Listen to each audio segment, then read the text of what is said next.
Assalamualaikum class. I hope all of you are fine. Our today's lecture is about oral presentation. What is an oral presentation? An oral presentation is a formal, structural, and systematic presentation of a message to audience. ये oral presentation क्या होती है? एक formal, एक proper structure में और एक systematic presentation होती है जिसके जरिए आप अपना मैसेज जो है वो ऑडियंस को कन्वे कर सकते हैं, ठीक है? और इसका पर्पस क्या होता है? Communicates a message to audience in a way that brings about the desired change in their understanding and opinion. कि आप उनके अंडरस्टैंडिंग और उनके जो ओपिनियन है उसमें एक चेंज लेके आ सकते हो, ठीक है? ओरल प्रेजेंटेशन का मकसद ये होता है, इसीलिए आप उन तक जो है वो अपना मैसेज जो है वो कन्वे करते हो, ठीक है? फॉर्म्स ऑफ ओरल प्रेजेंटेशंस क्या होती हैं? सेमिनार्स में आप ओरल प्रेजेंटेशंस कर सकते हो, वर्कशॉप्स में, स्टूडेंट एंड टीम प्रेजेंटेशंस में, डिपार्टमेंटल प्रेजेंटेशंस हो सकती हैं, इंडस्ट्री कॉन्फ्रेंसेस हो सकती हैं, press influences of product launches हो सकती हैं, एनुअल जनरल मीटिंग्स हो सकती हैं एंड प्रोफाइल प्रेजेंटेशंस हो सकती हैं। ये सारी फॉर्म्स ऑफ ओरल प्रेजेंटेशन है, यहाँ पे आप जो है वो ओरल प्रेजेंटेशंस दे सकते हो, कर सकते हो। टाइप्स होती हैं, एक्सटेम्पोर प्रेजेंटेशन होती है एंड प्रिपेयर्ड ओरल प्रेजेंटेशन होती है। एक्सटेम्पोर प्रेजेंटेशन क्या होती है? इम्प्रॉम्प्टू प्रेजेंटेशन कह सकते हैं उसको, कि आप उसी वक्त जो है वो आपको एक टॉपिक दे दिया जाए, स्पॉन्टेनियस भी कह सकते हैं आप उसको, कि आपको टॉपिक दे दिया जाए और आपने उस पर प्रेजेंट करना हो। This is extempore presentation. On the other hand, the other type of presentation is prepared oral presentation, जिसमें आपको प्रॉपर एक टाइम दिया जाए, एक टॉपिक दिया जाए और उस पर आपने प्रेजेंटेशन को प्रिपेयर करना हो, ठीक है? These are two different types of oral presentations. Barriers to effective presentation क्या हो सकते हैं? कि कौन कौन सी चीज जो है वो हर्डल्स आ सकती हैं ओरल प्रेजेंटेशन के दौरान? नंबर वन इज फियर या स्टेज फ्राइट, ठीक है? काफी लोगों को फियर होता है, स्टेज फ्राइट होता है, means they know the thing, they know about the topic, but they cannot speak, they cannot present on the topic. Why? Because they have stage fear, they cannot face people, ठीक है? On the other hand, there is another barrier, that is lack of preparation, कि लोगों की तैयारी सही से नहीं होती, लोग सही तरह से उस चीज को प्रिपेयर करके नहीं जाते, तो वो भी आपकी जो है वो प्रेजेंटेशन को अनइफेक्टिव बनाता है। And there is another barrier, that is unable to control one's ideas, कि आपने पहले से जो है वो तैयारी नहीं की हुई, मतलब कि आपके माइंड में बहुत ज्यादा आइडियाज आ रहे हैं and these ideas they are not in a sequence। आपने पहले से अपना एक माइंड मैप नहीं बनाया हुआ, अपनी एक आउटलाइन नहीं बनाई हुई कि किस तरह से आपने आइडियाज को जो है वो एक्सप्रेस करना है। तो ये भी जब आपके माइंड में बहुत ज्यादा आइडियाज हों and they are not in a sequence, आपने आउटलाइनिंग नहीं की हुई होती, तो वो भी आपकी जो प्रेजेंटेशन है उसका अनइफेक्टिव। मींस आप पहले कुछ बात कर रहे हो, उसके बाद किसी और पॉइंट पे चले जाते हो, फिर then you jump to another point without following a certain sequence. उसका प्रॉपर आपका जो आप जो प्रेजेंटेशन कर रहे होते हो उसमें कोई प्रॉपर कोहेरेंस नहीं होती, ठीक है? Your ideas they are not coherent, तो उससे भी आपकी जो प्रेजेंटेशन है वो इफेक्टिव नहीं रहती। How to make a good oral presentation, ठीक है? इसमें आपको 6 चीजें हैं जिनको फॉलो करना चाहिए, जिसको अपने माइंड में रखना है कि how to make a good oral presentation. Number one is conquering stage fright, second is knowing the audience, third one is content of the presentation, fourth is structure of the presentation, fifth one is delivery of the presentation, and sixth one is remembering 4 P's। Remembering 4 P's, ठीक है? अब इनके बारे में हम sequence में पढ़ते हैं कि what is conquering stage fear.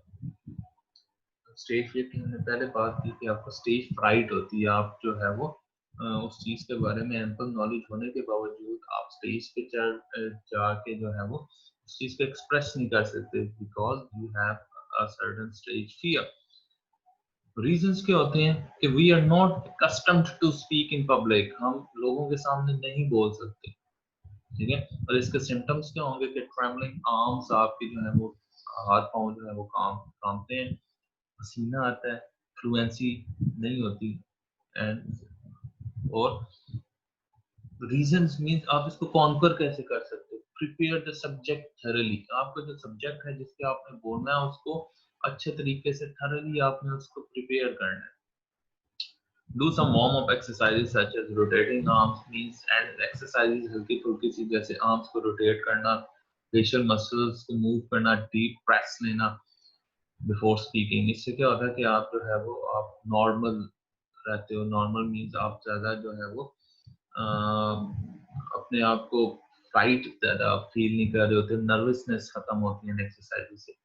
Take carbohydrate rich meal before going to make presentation, और इसी तरह ये चीज़ भी एडवाइस की जाती है कि before making an oral presentation eat chocolate और च्यू अ बबल गम। ठीक है, उससे भी आप क्या होता है आप नर्वसनेस नहीं रहती, आप थोड़े से जो है वो कूल फील करते हो। पॉजिटिव थिंकिंग क्या है कि I will make a presentation and I am confident, this thing positive mind thinking कि आप सोचते हो कि मैं जो है वो प्रेजेंटेशन अच्छी करूंगा, आई एम कॉन्फिडेंट, मैं पढ़ के आया हूँ इस चीज़ को। तो ये वो थोड़ी सी टेक्निक्स जिनके जरिए आप जो है वो स्टेज फ्राइट को कॉन्कर कर सकते हो, उस पर काबू पा सकते हो।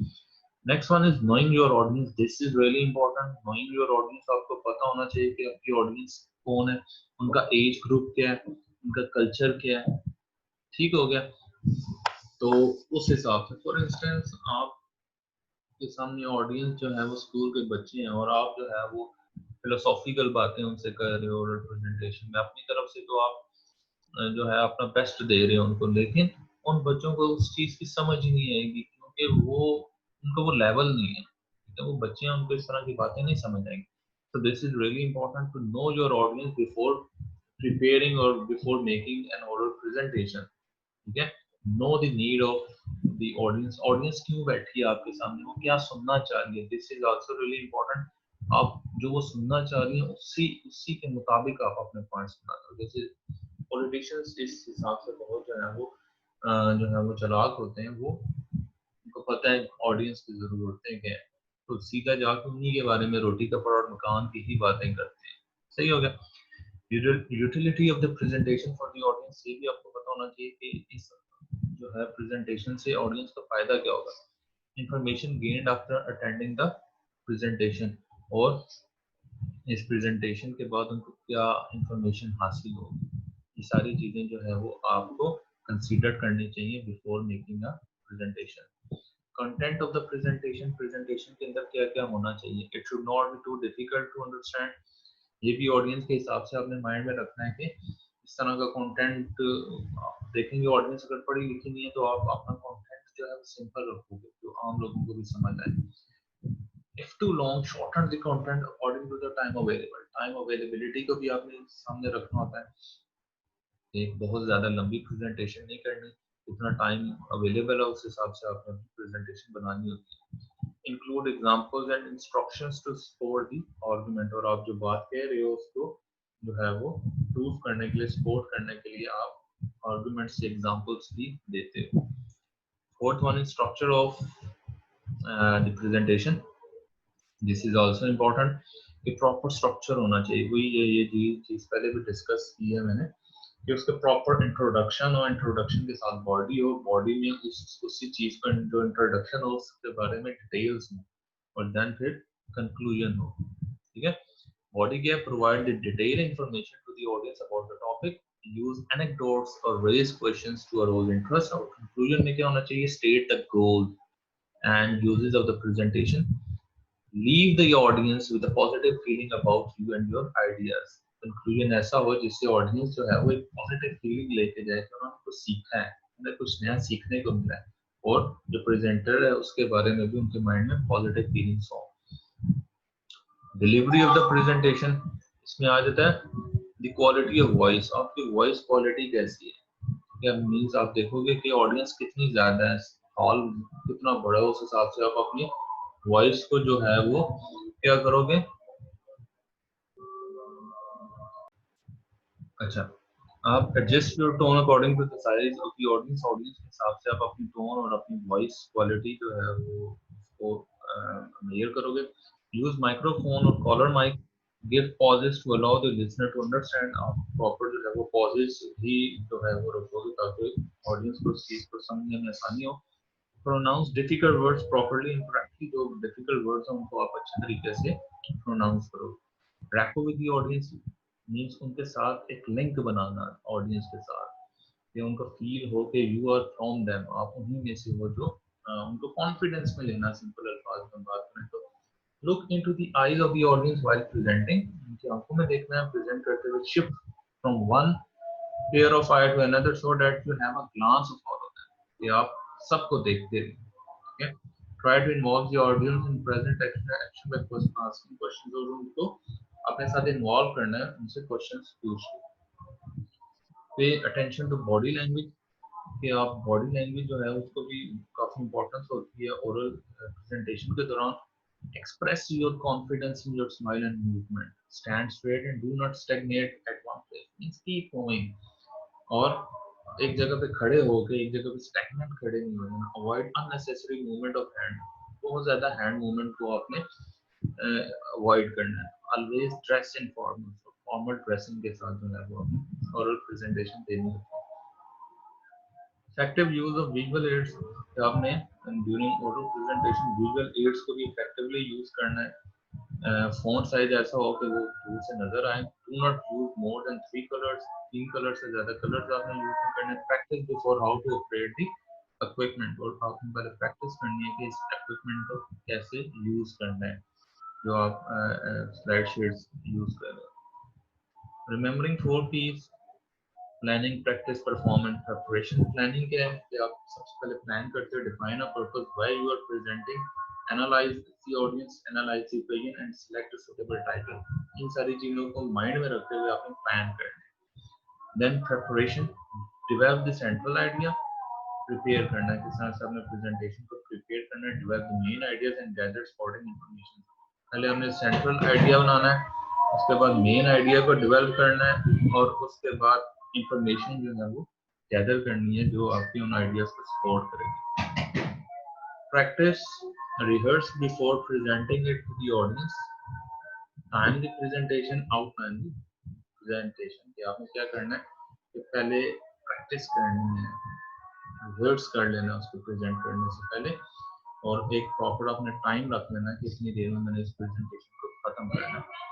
देन इज परफॉर्म, इसके बाद आपने क्या करना है, परफॉर्म करना है। Perform with confidence, be organised, आपने ऑर्गेनाइज प्रॉपर एक सीक्वेंस के साथ अपनी बात को कहनी है। Pay attention to non verbal behaviour and use appropriate visual aids. Don't visual aids use करते हुए आपने क्या चीजें नहीं करनी। Slides should contain unnecessary information, कि आपने स्लाइड्स में जो है वो अननेसेसरी इंफॉर्मेशन जो है उसको नहीं डालना, बल्कि नेसेसरी इंफॉर्मेशन है उसको डालना है। Don't read completely from the slide, slide से ही सारा कुछ आपने नहीं पढ़ना, बल्कि एक बुलेट पढ़ के उस चीज को आपने एक्सप्लेन करना होता है।